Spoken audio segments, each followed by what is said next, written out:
قطر کی سرزمین جو ایک چھوٹے سے ملک کو اپنے اوپر لیے ہوئے ہے، اس میں ایک امتیازی بات ہے۔ ایک تو امتیازی بات یہ ہے، میں اس سے پہلے بھی اس کو کہہ چکا ہوں، کہ جہاں تک تعلق ہے شیخ تمیم کا، وہ قبیلہ بنو تمیم کے فرد ہیں، اور ان کے اندر حمیت ہے، ان کے اندر غیرت ہے، ان کے اندر جرأت اور ہمت بھی ہے۔ اور وہ واقعہ یہ ہے کہ عرب حکام میں اس وقت سب سے بہتر حاکم ہیں، سب سے جرأت مند بھی ہے اور صاحب حمیت حاکم ہے۔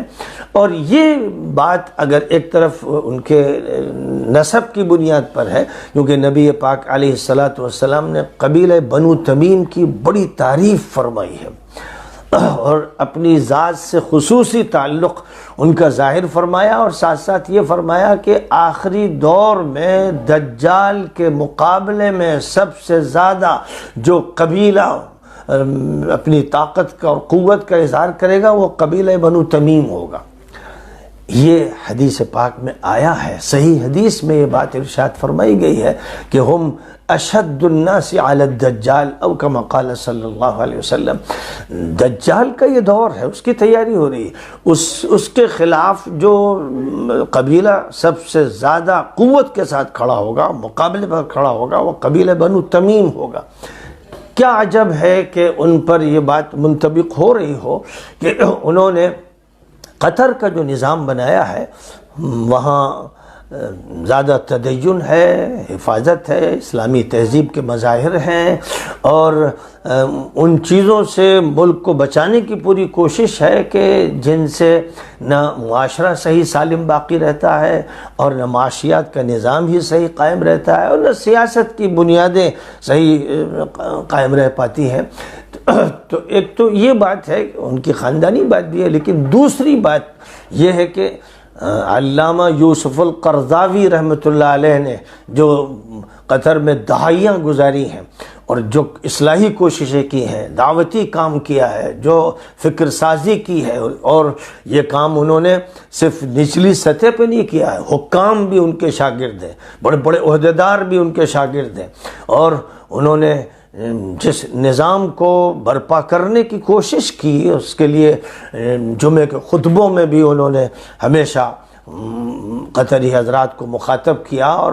ذمہ داروں سے اپنی ملاقاتوں میں بھی ہمیشہ انہوں نے حق کی بات کی ہے۔ تو حضرت علامہ یوسف القرضاوی کی جو دہائیوں پر پھیلی ہوئی کوششیں ہیں، اور ان کوششوں کا مرکز قطر رہا ہے، ان کے اثرات اور ان جیسے بہت سے علماء ہیں، اور ساتھ ہی ساتھ تبلیغی جماعت کی جو کوششیں ہیں، جس کے لیے قطر حکومت کی طرف سے نہ صرف یہ کہ کھلی اجازت ہے، بلکہ ان کے بڑے مراکز قائم کیے گئے ہیں، ان کو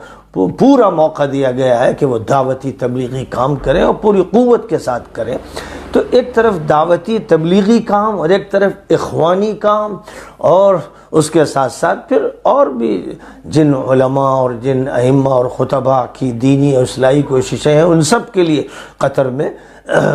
پورا موقع دیا گیا ہے، وہاں پر کوئی پابندی نہیں ہے۔ اس لیے وہاں جو اسلام کی خدمت ہوئی ہے، جو ذہن سازی ہوئی ہے، اس نے قطر کو بہت سی لعنتوں سے محفوظ رکھا۔ اب ورلڈ کپ کے موقع پر جب مطالبہ تھا پوری دنیا کا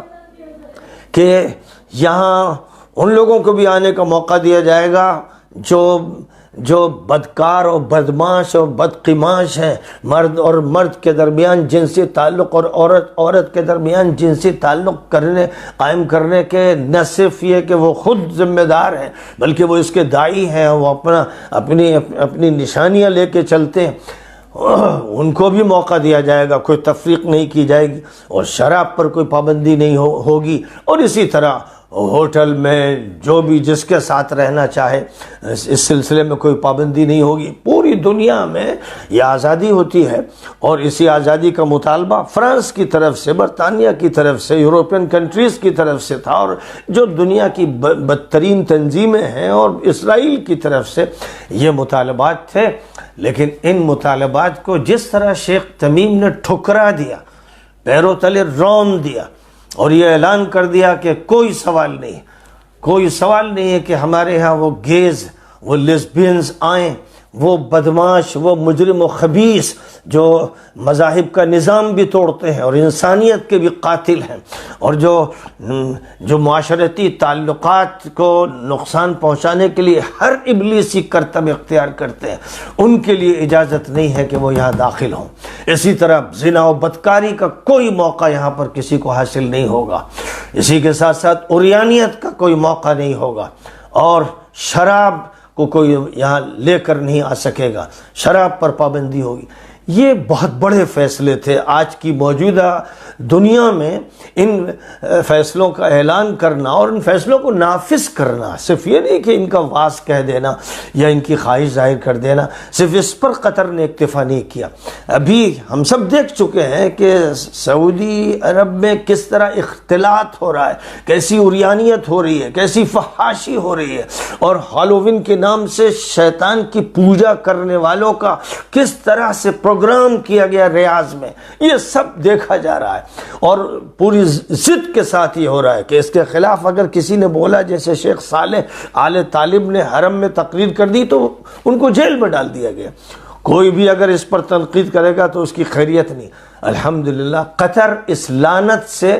اس سعودی لعنت سے، اس اماراتی لعنت سے محفوظ ہے۔ یہ ایک بڑی بات، یہ ایک بڑی بات۔ تو ایک تو یہ فیصلہ کہ یہ لعنتیں داخل نہیں ہوں گی، لیکن صرف اتنا کافی نہیں ہوتا۔ اس سے بڑا جو فیصلہ تھا، قطر نے یہ طے کیا کہ ہم اس موقع پر اپنی اسلامیت کا مظاہرہ کریں گے، اور یہ دنیا کا جو کھیلوں کا سب سے بڑا جشن ہے، فیفا ورلڈ کپ، ہم اس کو دعوت کے لیے، تبلیغ کے لیے، اصلاح کے لیے استعمال کریں گے۔ اس طرح کریں گے کہ کوئی شور نہیں ہوگا، کوئی غوغا نہیں ہوگا، بہت ہی خوبصورت طریقے پر، خوشگوار طریقے پر ہم اس کو اسلام کی ترجمانی کا ذریعہ بنا دیں گے۔ یہ ایک ایسی جدت ہے جس کے لیے شیخ تمیم قابل تعریف ہیں، اور پوری امت اس معاملے میں ان کی شکر گزار ہے کہ انہوں نے اپنی دینی حمیت کا اظہار کیا، اور یہ طے کیا کہ اس پروگرام کا جب آغاز ہوگا تو تلاوت قرآن سے ہوگا، اس لیے کہ کھیل بھی ہمارے ہاں اسلام کا حصہ ہے، خاص طور پر فٹ بال کا جہاں تک تعلق ہے، اس میں تو مسلسل ریاضت ہے، مسلسل ایک محنت ہے۔ اس اعتبار سے شہ سواری کا ایک متبادل ہے کہ اگر اچھی نیت کے ساتھ، ورزش کی نیت کے ساتھ اور ریاضت کے مقصد سے یہ کھیل کھیلا جائے تو یہ کھیل عبادت بن سکتا ہے۔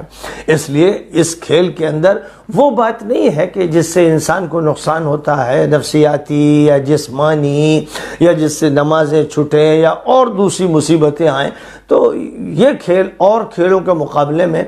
سب سے زیادہ اسلام کے قریب ہے، کیونکہ اس میں ورزش ہے اور اس میں جسم مضبوط ہوتا ہے اور دوڑ لگانی پڑتی ہے۔ اس لیے بہرحال جو نبی پاک علیہ الصلاۃ والسلام نے فرمایا کہ تمعددوا اخلولقوا یا عباد اللہ، یعنی مشقت والا طریقہ اختیار کرو اور سادگی اختیار کرو، محنت کرو، انزو علی الخیل نزوا، اور چھلانگ لگا کر گھوڑوں پہ سوار ہو اور گھوڑ سواری سیکھو۔ یہ ساری جو تعلیمات ہیں ان پر عمل بھی ہوتا ہے اور بڑے پیمانے پر ہونا چاہیے۔ شہ سواری کے بڑے مقابلے عالمی سطح کے منعقد کرنے چاہیے، لیکن فٹ بال بھی ایک طرح سے شہ سواری کا ایک چھوٹا سا بدل ہے، لیکن اب ضرورت ہے کہ اس کے ساتھ بڑے افکار ہوں۔ تو ایک بہت بڑی بات یہ ہوئی کہ فیفا ورلڈ کپ میں شیخ تمیم نے ذاکر نائک کو دعوت دی کہ وہ آئیں اور اسلام کا تعارف کرائیں۔ لاکھوں انسان ان کو سنتے ہیں، یہاں بھی سنتے تھے اور جہاں وہ رہتے ہیں وہاں سنتے ہیں، اور وہ اسلام کی مضبوط ترجمانی کرتے ہیں اور ساتھ ساتھ اپنے تقابلی مطالعے کو پیش کرتے ہیں پوری قوت کے ساتھ، جس میں وہ مختلف مذاہب کا جائزہ لیتے ہیں اور یہ پیش کرتے ہیں کہ کس طرح مختلف مذاہب میں آخری نبی حضرت محمد صلی اللہ علیہ وسلم کے بارے میں پیشین گوئیاں ہیں۔ تو یہ ان کا بڑا کام ہے، اور اللہ تعالیٰ نے اس کام، دعوت کی خدمت کی وجہ سے پوری دنیا میں ان کو ایک مقام دیا ہے، جس کی بنیاد پر آج پوری دنیا میں جب کھیل کے لیے لوگ اکٹھا ہو رہے ہیں تو ان کو دعوت کے لیے قطر بلایا گیا ہے کہ اس دوران پروگرام بھی منعقد ہوں گے جس میں دنیا کے مذاہب کے لوگ، دنیا کی قوموں کے افراد شریک ہوں گے اور ان سے بات سنیں گے، اسلام کا تعارف سنیں گے۔ یہ ایک بہت بڑی فتح ہے۔ اسی کے ساتھ ساتھ یہ بھی کام کیا گیا، قطر کی حکومت کی طرف سے کیا گیا، وہاں کی تنظیموں کی طرف سے کیا گیا، وہاں کے نوجوانوں کی طرف سے کیا گیا کہ سڑکوں پر جا بجا قرآن پاک کی آیات اور احادیث لگا دی گئی، ان کے ترجمے لکھ دیے گئے کہ چلتے پھرتے ہر طرف جو بھی کھلاڑی ہیں وہ دیکھیں کہ نبی پاک علیہ السلام نے کیا فرمایا، آپ کی سیرت کے بارے میں ان کو معلومات ہوں، آپ کی حدیثوں کے بارے میں معلومات ہوں، قرآن کی آیات کے بارے میں معلومات ہوں۔ تو یہ بڑا حیرت انگیز کارنامہ ہے کہ تفریح اور عیاشی کے ایک کھیل کو قطر نے اپنی حکمت عملی کے ذریعے سے دعوت و تبلیغ کا ذریعہ بنا دیا ہے۔ قال رسول الله صلى الله عليه وسلم من دل على خير فله مثل أجر فاعله، رواه مسلم۔